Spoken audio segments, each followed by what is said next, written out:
There is a power within you. It lifts your life to the fullest, and it brings success, companionship, health, happiness, and peace of mind.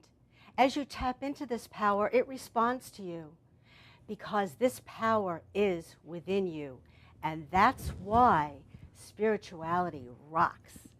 Welcome, I'm Kathy Caputo, and I'm sitting in for Dr. Janine Burns this evening, and she will be back next week live at 6 o'clock. I am an ordained minister in the New Thought denomination. New Thought, not New Age, there is a big difference. New Thought is a spiritual philosophy that teaches that there is a divine power. You can call it God, you can call it spirit, you can call it the higher power, whatever it is that feels right for you. But it is that creative principle that is alive in every person.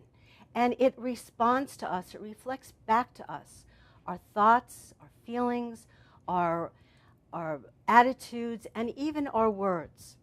Now, New Thought actually is not new, and it includes unity, divine science, religious science, sometimes called science of mind. And I am a practitioner at the Center for Spiritual Living in Long Island that teaches science of mind. And it was started by Ernest Holmes, who looked at all different religions and started this teaching knowing that we're all one. We are all one with divine and with each other. And New Thought, as I said, is not new. It was actually started by the American Transcendentalists in New England in the 1800s. And it includes teachings by Ralph Waldo Emerson, by Henry David Thoreau, by Phineas Quimby, and by Emma Curtis Hopkins. Now, you might remember from your high school classes when you studied Emerson that he said, "As a man thinketh, so is he." And Henry David Thoreau said, "The universe constantly and obediently answers our conceptions." The Dhammapada, or the wisdom of the Buddha, says we are what we think. All that we are arises with our thought. And the Bible says in Job, "You will decide upon a matter, and it will be decided for you. It will be established for you." And you also know that Jesus said, "It is done to you as you believe." So you can see that these principles and spiritual laws really are not very new. I'm excited tonight about my guest, Barbara Grimminger, who is also a licensed practitioner at the Center for Spiritual Living, Long Island, and she's also a very good friend. And I'm going to introduce you to her in a little while. But first, I'd like to talk a little bit more about our thoughts and our feelings and our words and how they are reflected back to us. You see, they are like seeds that we plant into the soil. Now, the soil doesn't know or have any judgment as to whether something is what we conceive as right or wrong, good or bad. All that it knows to do is to grow what we put into it. So if Farmer Jones comes along and he wants to plant lettuce and have a beautiful lettuce crop, but he makes the mistake and he puts corns in there, corn seeds, he really can come back later on and blame the soil for growing those corn. And that's unfortunately what we do sometimes. We're always creating. We are one with Spirit. We're one with God. We're one with that Creator. And we have all of the qualities of that Creator, including being co-creators with God. So as we're creating, sometimes we're creating haphazardly. We don't realize that we have negative seeds, negative thoughts, thoughts of illness, thoughts of disease, thoughts of anger, resentment, lack, loss, limitation. And that's kind of what we're planting into the creative soil. And then we wonder, why is it that we're experiencing these things in our lives? Well, what we can do is we can take that and we can turn it around. We can turn that around by turning our thoughts and our words and our beliefs around to attract to us something that we want rather than what we don't want. So about 7 or 8 years ago, I actually became aware of a teaching by Dr. Emoto, Dr. Masaru Emoto, and he is a Japanese researcher, and he's a doctor of alternative medicine. And he wrote a #1 New York Times bestselling book, The Hidden Messages in Water. And Dr. Emoto understood these principles, these spiritual laws. And spiritual laws are just like scientific laws. They work the same way for everyone, every time, everywhere. So if I take this book and I let it go, we all know that there is a law of gravity, and that book is going to fall to the ground. Well, our spiritual laws are exactly the same. And he wanted to prove these laws to people who didn't believe something unless they saw it. And so he was very, very interested in water.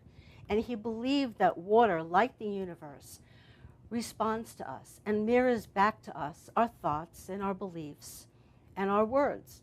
So he set out to do experiments with water. And what I'd like to do is show those to you, because these experiments showed that negative thoughts produce detrimental effects to water, and positive thoughts produce great effects on water. And so I brought a presentation for you from Dr. Emoto, and we're going to look at that right now. And so Barbara's going to be holding up some of the experiments that he did.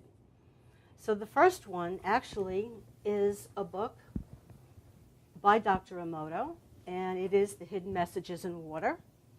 And the next one says, energy is vibration. Where there is vibration, there is sound. The ancient Japanese word for energy or vibration inherent in all things is hado, H-A-D-O. Now here's something that everybody, I think, has heard already. In the beginning, there was the Word. Words are hado, or vibration. Words were created by great nature. Therefore, beautiful words create beautiful nature, and ugly words create ugly nature. This is the root of the universe. And he said, as sound is created, there is a master listener to receive that sound. And as he said, it is water. Just like we said, the universe responds to us. And so we're going to talk now about how he showed words to water. He collected spring water or distilled water and placed some of the water in a vial, writing words on the vials, as you can see there. After several hours, he took samples of the water, froze them, and then later looked at the frozen samples through a high-powered microscope. Now, on one of the vials, he wrote, "Thank you," and on the other vial, he wrote a negative, "You fool." And now we're seeing the results of the sample that was taken from the vial that had "Thank you" written on it. Turned into a beautiful crystal, didn't it? The next is taken from the sample that had the words "You fool" written on it. So you can see that it turned into something pretty ugly looking.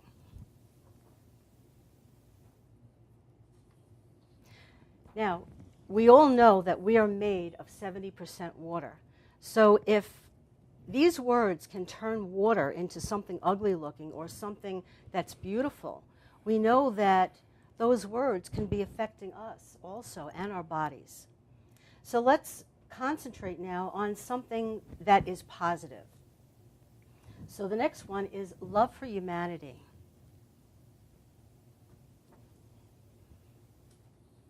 The next shows the crystal that was a result of peace of mind being written on the vial. The next is wisdom. And the next one I love, it's love of husband and wife. And look at how there's actually two crystals that came together, a large one and a small one.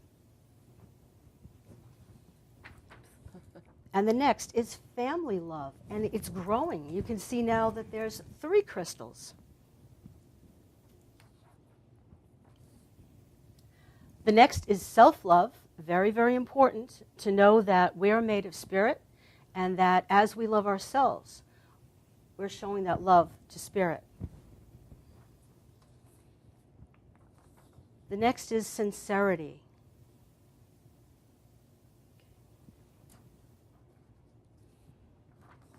And the next is the beautiful crystal of hope.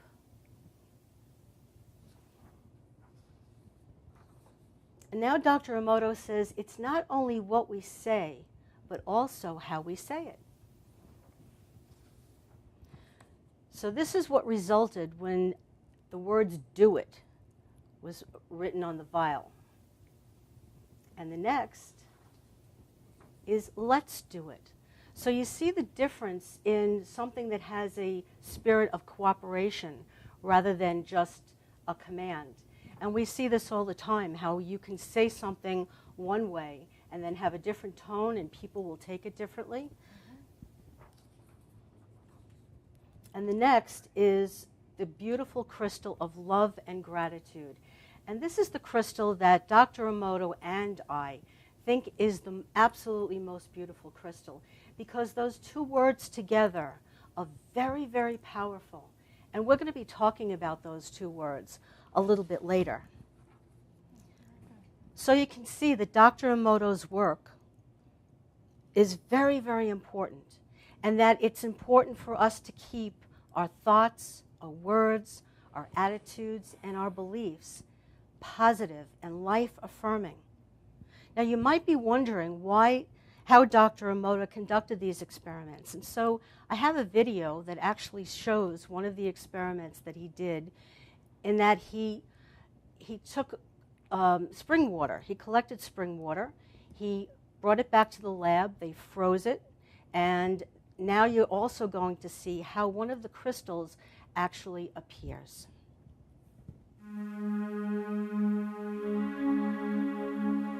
So, how are the frozen water crystals photographed?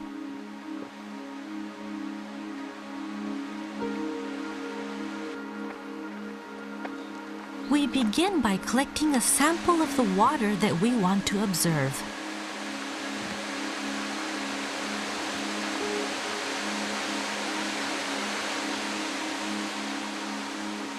Here, our researcher is at Shiraito no Taki Falls, a well-known spring on the slopes of Mount Fuji.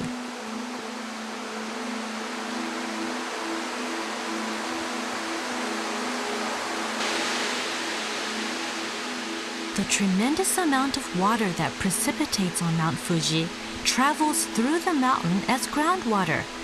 20 years later, it pours out as spring water here at the Shiraito no Taki Falls, where the water flow amounts to more than 100,000 tons per day.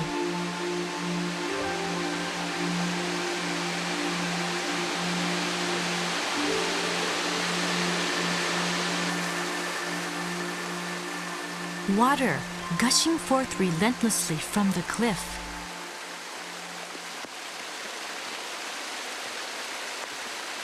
In search of water, our researcher is approaching an area just below the fall.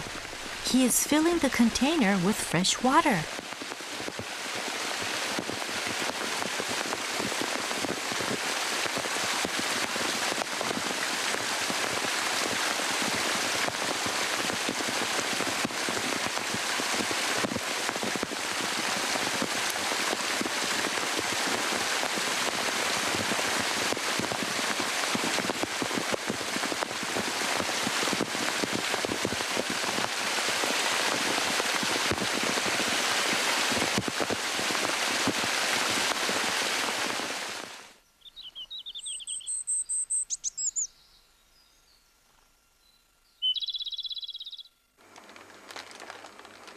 He brings the water back to the institute as specimen.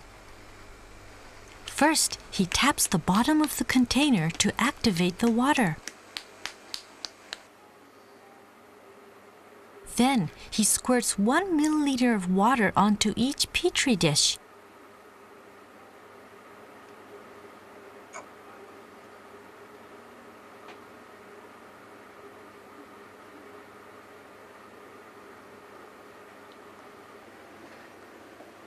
In order to obtain a more accurate crystallization trend, We create 50 frozen samples of every water specimen.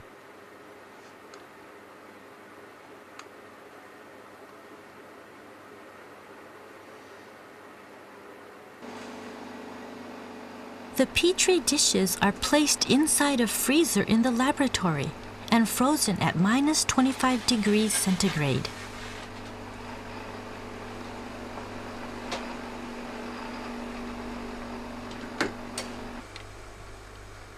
The crystals are then examined inside our laboratory, where the temperature remains at a constant minus 5 degrees centigrade.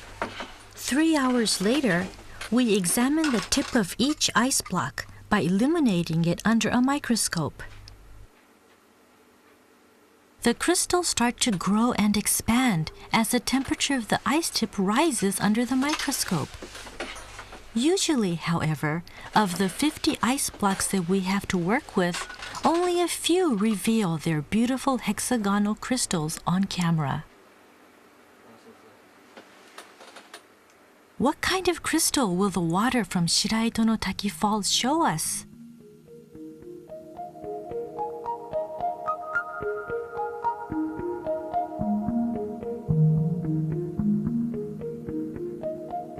A beautiful hexagonal crystal with delicate trimmings growing slowly from the 6 points of the hexagonal core.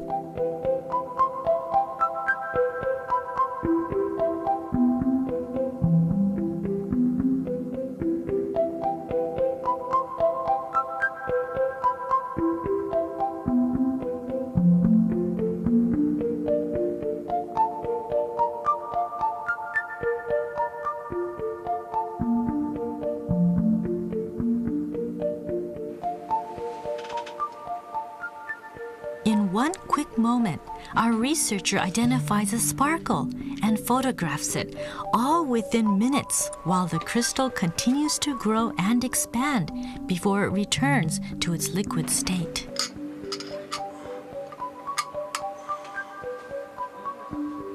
A lateral view of the ice block reveals a protrusion at the top.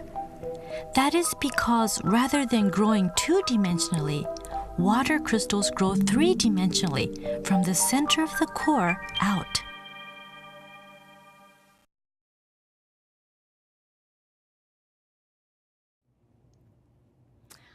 Well, that's pretty fascinating, isn't it?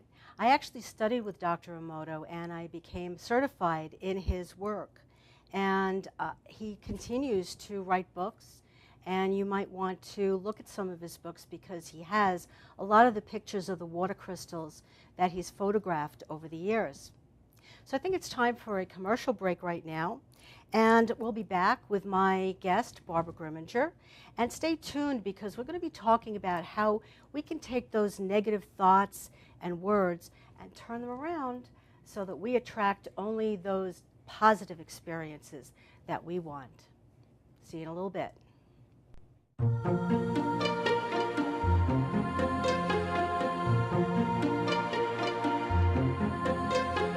Peacefully, joyfully, I am divinely guided. Peacefully, joyfully, I follow my inner guidance.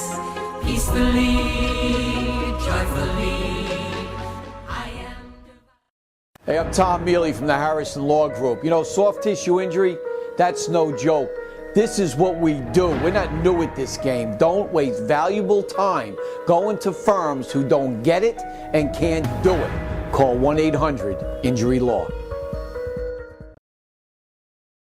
Brooklyn's best locksmith and hardware. We have 3 of the largest showrooms of safes on display and in stock. You can see and touch them in person instead of browsing a catalog. We carry gun and rifle safes, burglary safes, jewelry safes, fire rated from a half hour to 2 hour.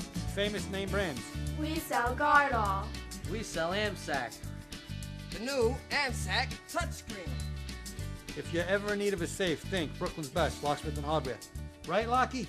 That's right, Alan. For professional motorcycle transport and towing, think Kickstart Fabrications Motorcycle Towing. Proudly serving all of Long Island, we feature expert handling and 24/7 service. So send a limo for your toy with Kickstart Fabrications Motorcycle Towing.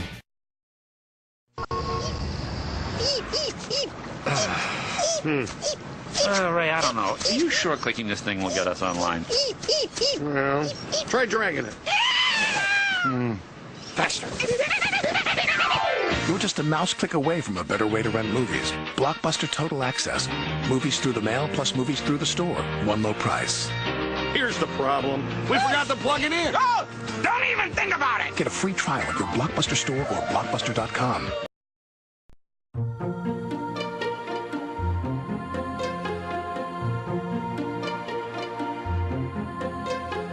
Peacefully, joyfully, I am divinely guided.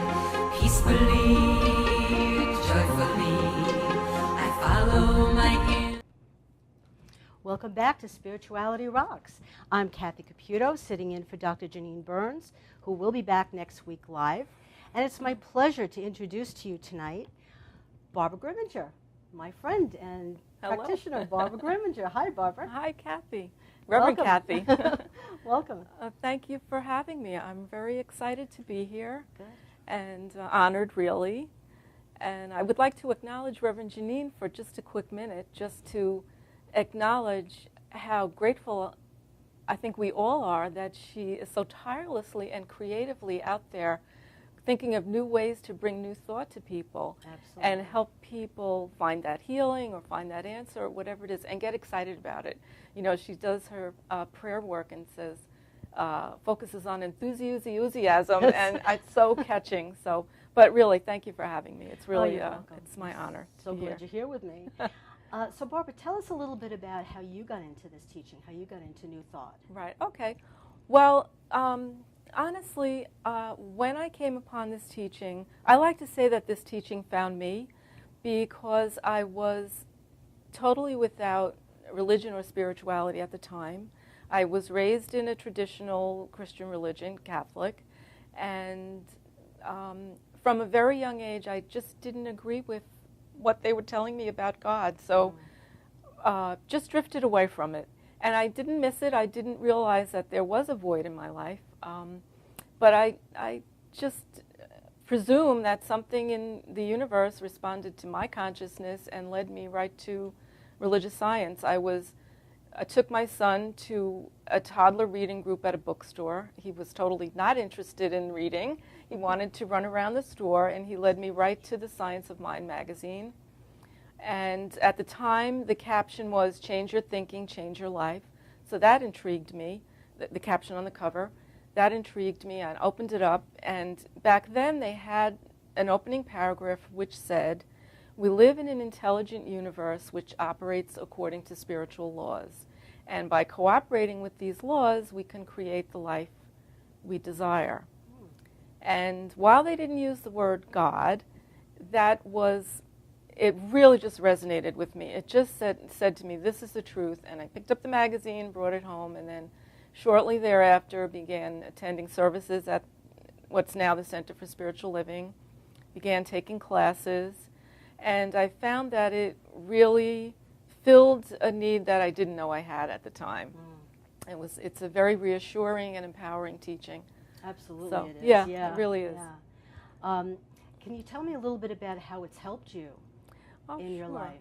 Well, it's really helped me in a number of ways, and I'm glad you presented that question to me because it gave me the opportunity to review. It's nice to go back and remember how it used to be, and I have a lot of pity for that poor girl that I used to be because I was a very fearful person, and I worried a lot. And one of the main things that this teaching has helped me with is that I recover much more quickly. When something negative happens, I would really live in it. I would just be there for weeks and months and rehashing it and what if this and what if that. And so this teaching has helped me move through these things much quicker. And while, yes, I react as a human being and get worried and whatever, the family will attest to that, I do have the ability now to move through it much quicker. That's one way it's helped me. Another way that it's helped me is that I have a spiritual community, which it never dawned on me that that would be something that I would really love to have. I've made lifelong friends, and we see each other through whatever is going on in our lives. We see each other through spiritually. Yes, we're friends, but then we move spiritually through things together. So I enjoy that very much. And it has helped me materially in my real life. I've had I feel that this teaching has drawn to me 2 work experiences that I don't believe I would have had if I hadn't been learned these principles. The first one, my teacher was guiding me, my first teacher, and she said, think about not so much what job you want, but think about what are the qualities you want to be experiencing while you're there. What are the kind of activities you want to be doing, and how do you want to feel when you're there? And what came into my life was a job sewing for a small family-owned design company. And it brought me back to sewing, which I loved to do as a young person. So I had a little creative opportunity there, but I was immersed in a world of beauty and creativity. But bigger than that was the exposure to this family. We worked out of their home, so I was able to see how these creative, dynamic people lived and how they lived in the world. And I feel that it was more than the work making the curtains and the pillows. It was really spirit presenting me with an opportunity to do something that I was loving doing and yet advance me in where I was personally. That was the first job. And the second job came about it was unexpected. I think that's the element that working with these principles has shown me, is that you can strive for certain things, but when you use the principles, the infinite opportunities that you're not aware of, you can draw them to you. And so the next job where I'm working now is back in a system that I was in that I never expected to go back into. It's afforded our family some financial stability and benefits, etc. And it's a kind of a work that I feel is a good fit for me. So that was a pleasant surprise. So those are some of the ways that working with the principles can help you. Right. Yeah. And that's really aligning with the qualities of spirit, right? Yes. Which is order and joy and beauty. Creativity. Yes. Yes. So when we align with that, that's what we start to draw to us. Yes. And so often we're not aligning with that. We're thinking about the things we don't want rather than things we do want. Very often we're struggling again. We're dealing with what the world is telling us. And people today, the world is telling us there are no jobs and there are no opportunities. And we so know better than that. We're so blessed to know that there are infinite opportunities. And facts are one thing, but the truth is another. And the spiritual truth is that there's infinite abundance, infinite opportunities, and that by practicing these principles, you open yourself up to them and draw them to you. Right. So when you stay in that fear, that's when you kind of hold things away from you. Yes, exactly. And that's why Job said, what I fear comes upon me. And again, it's what we're focusing on that we draw to ourselves. Exactly. So Barbara, you and I are practitioners at the Center for Spiritual Living. Yes. And would you tell everyone what a practitioner is and what a practitioner does? Well, I like to think of a practitioner as a prayer professional. We are licensed professional practitioners, and what we do is do the spiritual work for someone when, for whatever reason, they are not experiencing success or they need help with it or something to that effect. So we are licensed. You and I practice under the guidance of our minister, Reverend Michael Sternlieb. We're licensed through Centers for Spiritual Living. To become a practitioner, you need 2 years of prerequisite classes, and you need 1 year of practitioner classes, and then we did a practicum, where we did treatment for particular clients, and then they submitted a testimonial attesting to the result of the treatment. Right. So, and would you tell us what treatment is? I don't know that everybody understands right. what treatment is. Treatment is our word for prayer. Many New Thought denominations, everybody prays, but unique to religious science or the science of mind is our form of prayer, which we call spiritual mind treatment. We also call it scientific prayer. We also call it affirmative prayer. And it's done in a different way than regular prayer. We don't ask or beg and a wishy-washy God who may or may not want to give us what we want. We affirm that God is more than willing for us to have the good we desire, and that by affirming it, that it's already in place in the infinite field of potential. That's how we draw it to us. We align again with those truths. If we have a health issue, we align with the idea that spirit is perfect wholeness. If we have money issues, we align with the idea that spirit is infinite abundance and all supply. So, and we presume that the answer is yes, and we treat from that affirmative point of view. Right. And it's called treatment because it's not just prayer where you're communing with the higher power. It's called treatment because we're actually treating our own consciousness. We're treating our own thoughts and beliefs and feelings, like you were talking about earlier. We're treating them to align them back with the truth. And we know that it's all designed to bring about a healing, and the healing is merely revealing the truth of what we know already exists, what we know is already present. Right. A lot of times we're forgetting our truth, yes, and that's absolutely. where we end up in some situations that we don't want to be in. Right, exactly. And what I found is that Spirit has already done everything for us. And one of the things I usually talk about is that I have 3 ways of getting into my house. I have a front door, a side door, and a back door. And I virtually never use the front, and definitely not the back door. Now, if somebody came and they left a beautiful gift on my front door, but I never saw it, the gift would still be given, but I'm not experiencing it because I'm not realizing it. I'm not recognizing it. And that's basically what's happening with all of us, that we're just not recognizing all those wonderful gifts, all those blessings, all of those perfect things that God has given us that we already are, that we don't have to do anything to become. We're already it. And it's just allowing it to flow to us, to be with us. Exactly. Right. One of the prosperity programs that we offer occasionally at the center was done by Mary Mann Morrissey, and she said that the reason you want to work with your consciousness is to create by design rather than by default. So very often the problems arise when we go back into those default patterns. What already exists in our consciousness is our default pattern.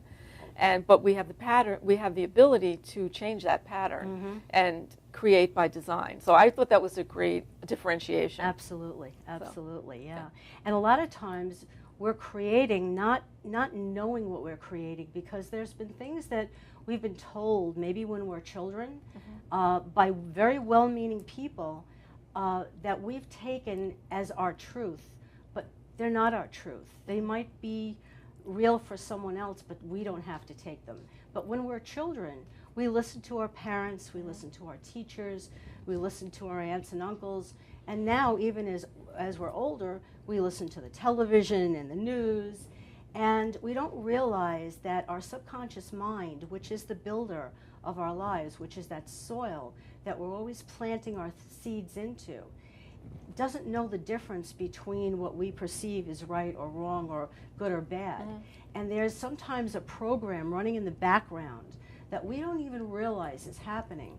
And we are responding to that program rather than to what we want. And then we wonder why these certain things are showing up in our lives as problems or illness or disease or lack or loss. And so what we're doing as practitioners, we're helping people to realize that, and we're also treating for them to know something different, because what we know for ourselves, we know for everybody. Right? Exactly. Yes. Yes, it's a very rewarding and empowering role to be a practitioner. It really is. It's really such a gift, because someone will come to you with a situation that they're unhappy about, and it affords you the opportunity. Again, you're treating for them, but you're treating your own consciousness. So it gives you the opportunity to review what's in your own mind that's not in alignment, and to do the antidote. Right. Find the antidote thought to that wrong thought. That's right. And so it's very good. It's very, very empowering. Exactly. Yeah. Now, the other thing is that when someone comes to us as a client, it's very important for people to know that whatever is said in that practitioner session is completely confidential. Right. It doesn't go anywhere else, so that whoever comes to us needs to feel secure and loved unconditionally, because we're there not to judge, but to be able to help them see their truth. Right. And I like to encourage people when they come to me for treatment. I like to tell them that just the fact that they came for the treatment, it empowers the treatment, because in two ways they're showing faith. They're showing faith in the practitioner, that the practitioner is going to speak the word for them. And they're no matter how doubtful and no matter how entrenched in the problem they are, they're showing faith that they believe, at least the practitioner thinks that there's going to be a response. Right. But to me, it's a great statement of faith that someone comes and asks us to do this for them. Right. I think because also they're showing a willingness to change. Yes. We're going to be talking a little bit later about a book called You Can Heal Your Life by Louise Hay. And she says that even if you don't think you can do something, at least state that you're willing to do something, because that kind of opens up the energy and allows something else to flow to you. Yes. Yeah. So Barbara, if somebody came to you and let's say they were having a health problem, how would you proceed with someone like that? Presumably it's a face-to-face meeting. I would find out exactly what's going on, exactly what are the symptoms that they're experiencing and what they're doing about it, and to try to ascertain how is this situation impacting what they want to do. Is it making it hard to move around in the world? Is it hard for me to breathe? Is it hard for me to see? And so I'll get some history, and while we're talking, ideas will come to me as to what I want to talk to them about. But I would also, before getting into some of the causation with them, I would discuss some ideas of what might be contributing to this. I don't ever want them to feel they're responsible for it. So it's that type of thing. But I would reassure them immediately that the divine pattern of wholeness is still within them. And I would reassure them, I would try to get them to think a little differently about what's going on, because people tend to feel that their problem is so big and so overwhelming. And so I try to get them to reconnect with the healing action and say to them, remember that wholeness and health is the natural state of your body. So make that an affirmation for yourself. And remember all the times you've had a little paper cut, or you've had a common cold, or you've had a little headache. Remember how easily and effortlessly you watch that paper cut disappear. And whatever power that was that healed up that little paper cut, it's everywhere present in your entire being. And you can count on that to address whatever else is going on. And then I would just point out to them, if they are having trouble seeing, that spirit sees perfectly. If they are having difficulty moving around, that they're powered by spirit. And just give them an affirmation like that that would help them. And then I would treat for them for their healing. Okay. So there is no big or small with spirit. No big or small. There's the little paper cut, and there's whatever we perceive. Whatever that as big something bad else. thing you think you have is, and You know, I don't want to ever minimize what someone is going through. But the power is in the mind. The spirit is the power. And that power that healed that paper cut is right now working within your body on that other issue. That's perfect. So, that's yeah. fantastic. So I think it's time for us to go to commercial break right now. And we'll be right back with my guest, Barbara Grimminger, and we'll be back with our affirmative prayer affirmation segment.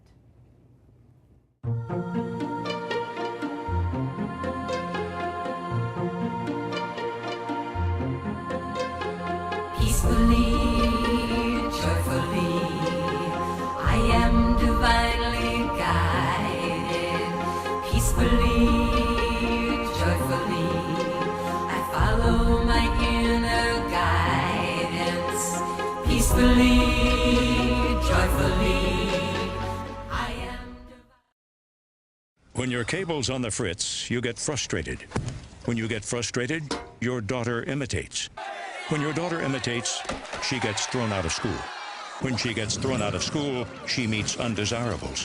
When she meets undesirables, she ties the knot with undesirables. And when she ties the knot with undesirables, you get a grandson with a dog collar. Don't have a grandson with a dog collar. Get rid of cable and upgrade to DirecTV. Call 1-800-DirecTV. When your cable company keeps you on hold, you get angry. When you get angry, you go blow off steam. When you go blow off steam, accidents happen. When accidents happen, you get an eye patch. When you get an eye patch, people think you're tough. When people think you're tough, people want to see how tough. And when people want to see how tough, you wake up in a roadside ditch. Don't wake up in a roadside ditch. Get rid of cable and upgrade to DirecTV. Call 1-800-DirecTV. When you pay too much for cable, you throw things. When you throw things, people think you have anger issues. When people think you have anger issues, your schedule clears up. When your schedule clears up, you grow a scraggly beard.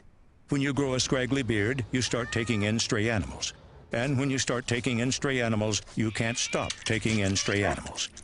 Stop taking in stray animals. Get rid of cable and upgrade to DirecTV. Call 1-800-DirecTV. This is Beth. Hi. Oh, congratulations. When are you due? I'm not pregnant.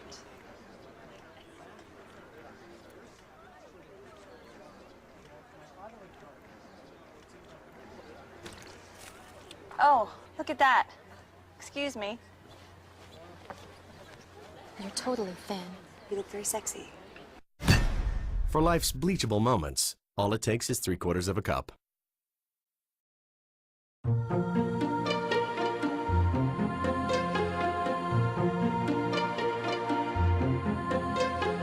Peacefully, joyfully, I am divinely guided. Peacefully, joyfully, I follow my... Welcome back. I'm Kathy Caputo, sitting in for Dr. Janine Burns, and I'm here with my guest, Barbara Grimminger. And we've been talking about affirmative prayer or treatment, and we'd like to talk a little bit more about that. Barbara has been speaking a lot about being a practitioner, and a practitioner treats or does affirmative prayer for someone who might be having a challenge or a problem. And what we do is we take the negative that someone might be experiencing and we turn it around, just like we were talking about turning around our negative thoughts and our negative words. And there's a very, very good book, and it was written by Louise Hay, and it's called You Can Heal Your Life. And Louise was a religious science minister, actually, also. And she's got some great exercises in here that helps you to take those negative thoughts and statements and kind of turn them around. And one of the things she has in here is the statement of, I don't want to be in this job anymore. I don't want to be stuck in this job. How would you turn that around, Barbara? Well, you would think about what you do want. You want to be working in the perfect environment with the perfect people, doing something that fulfills you. So you would say something like that. I would like a job, I want a job where I'm creatively fulfilled, where I'm surrounded by loving people, and where I'm rightly compensated. Something like that. That's kind of wordy, but I want my right work. Right, and we could say I have it now. Yes. Keep it Yes. in the present That's moment. That's a real affirmation, is to state it in the present as if you already have it. So I know I'm in my rightful job right now. Exactly. And the other thing is, you know, and she also mentions, and we know, that whatever we put after the words I am, we are accepting for ourselves. And so many times we hear, I am broke, I am too old, I am too this, I'm not enough. Right. So we need to learn to turn that around and say I am our truth, which would be, instead of I am broke, we might say I am supplied. I am abundant. You might not feel it. That's the challenge with the affirmation sometimes, is that you might not really feel it, but it develops in you an ability to be able to say it and to learn to trust it as the truth. You know, the other is a fact. You might have an empty wallet, but the truth is that spirit is abundant and more than willing to fill your every need. So the affirmation helps you, remind you of that truth, and helps you learn to embody it. That's one of the things we teach, is to embody these things, embody the truth. And maybe that's what we do, is take those two statements together. I am supplied because spirit is my supplier. Yes. Spirit is my one and only source. It might come to me through many different avenues, through a job, through winning the lotto, you know, many different avenues, right? So we want to be very, very mindful of what we say. And we talked a little bit earlier in the first segment about how we say things also. And I know when I go into work sometimes, all of this can go right out the window because I get so involved in what's happening in the office. And one of our friends actually gave me a plaque for my desk. And it says, another day in paradise. Now, I could come into my office in the morning and look at that and say, oh, another day in paradise.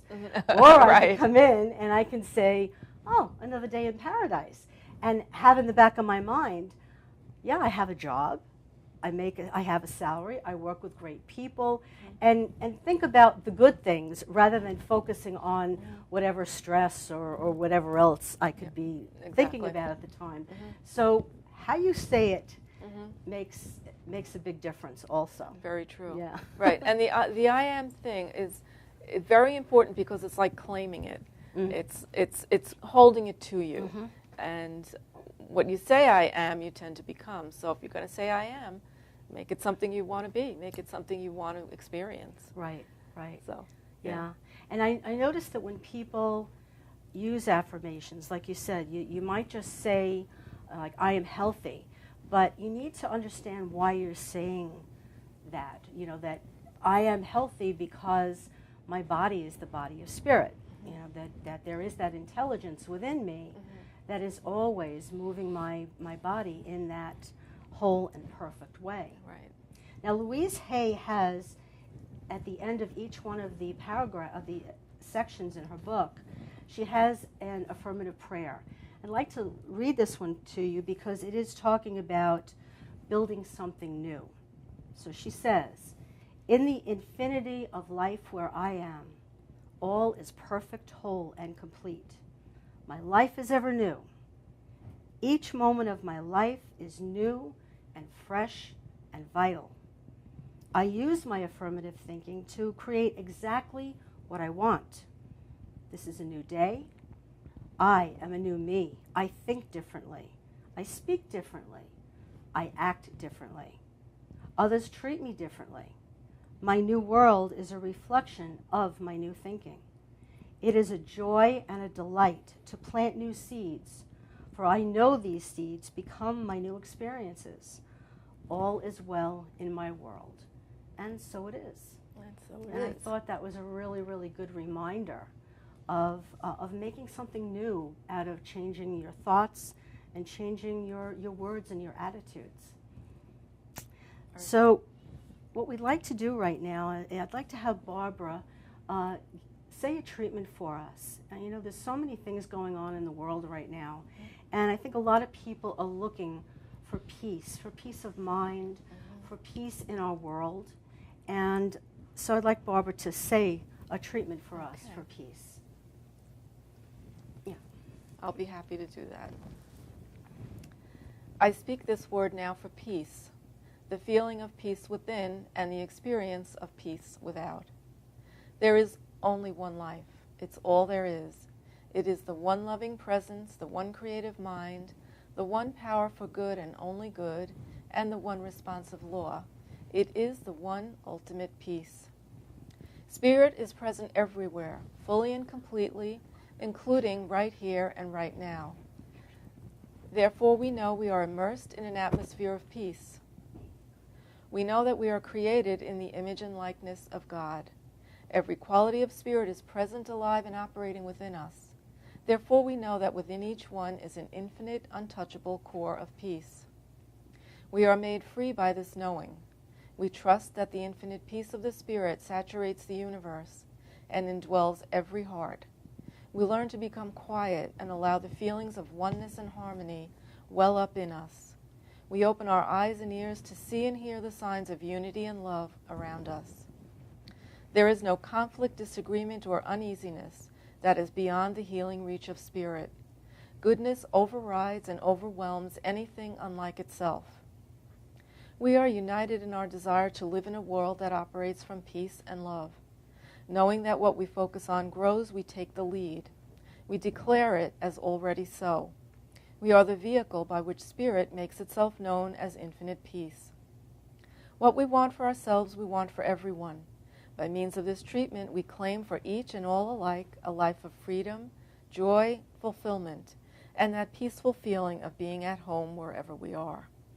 With loving gratitude that this is so, this word is released into the law, and so it is. And so it is. Thank you, Barbara.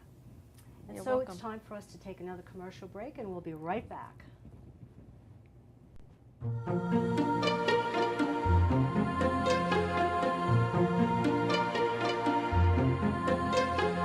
Peacefully, joyfully, I am divinely guided. Peacefully, joyfully, I follow my inner guidance. Peacefully, joyfully, I am.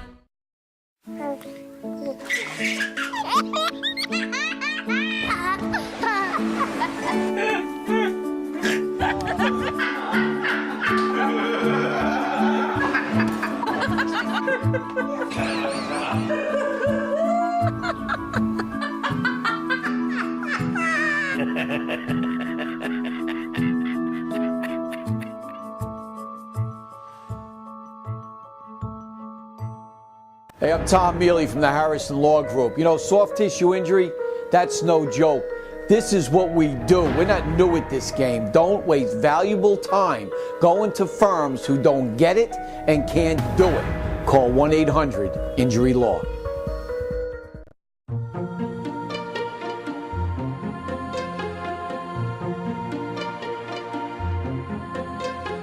Peacefully.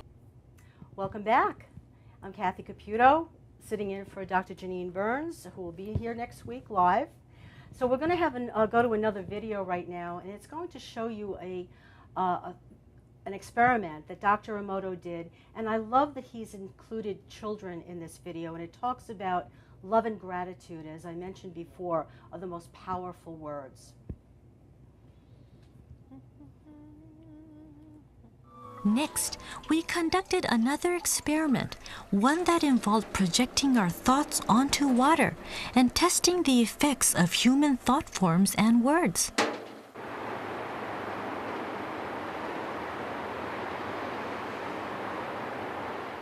Through our website, we rounded up a group of volunteers to help us with this experiment. 4 groups of parents and their children participated. In this experiment, we used 2 glasses of tap water taken from Tokyo. We should note here that crystal formation has always eluded the waters of Tokyo. To one glass, all of the participants expressed gratitude, first out loud, then with their eyes closed.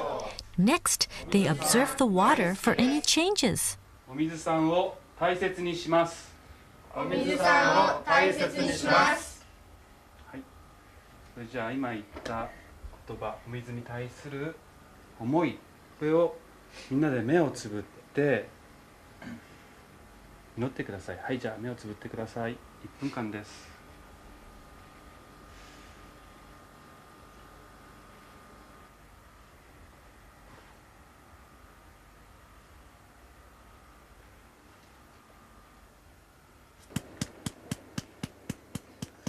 The researcher is now transferring this water onto petri dishes.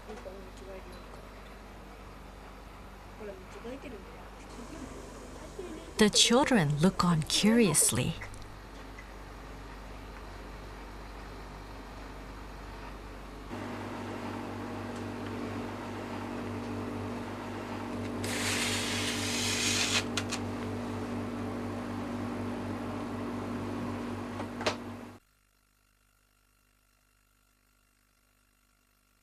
Three 3 hours later, the frozen water is ready for observation.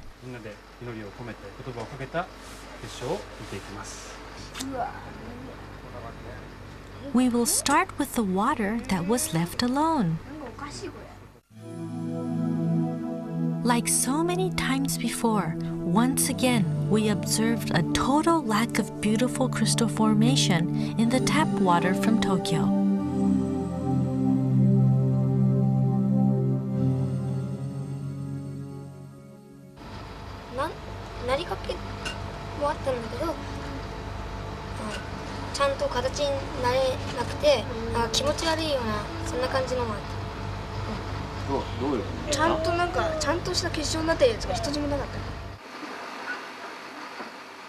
Next, we will observe the water that was exposed to good thoughts. The children gaze into the monitor. What will happen to the tap water when their thoughts become one?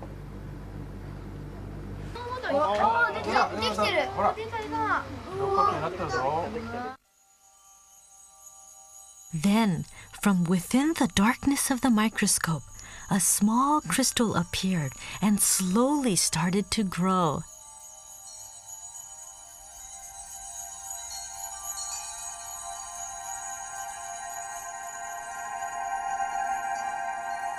A magnification increase revealed the sudden emergence of a single crystal, clear and simple, as if to epitomize the thoughts of the people who had gathered. And then,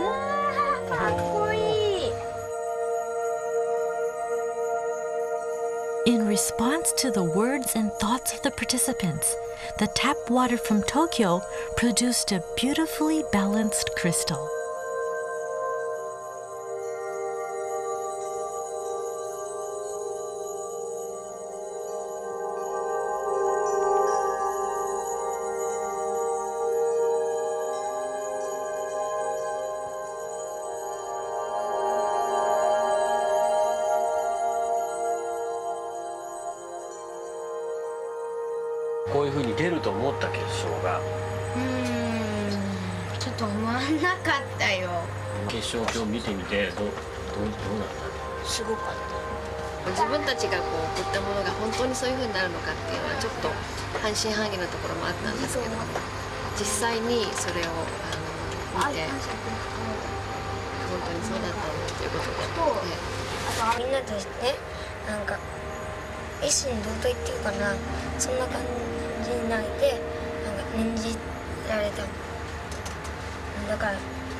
Through crystallization, water is telling us that it can act as our mirror, that it can reflect human thought.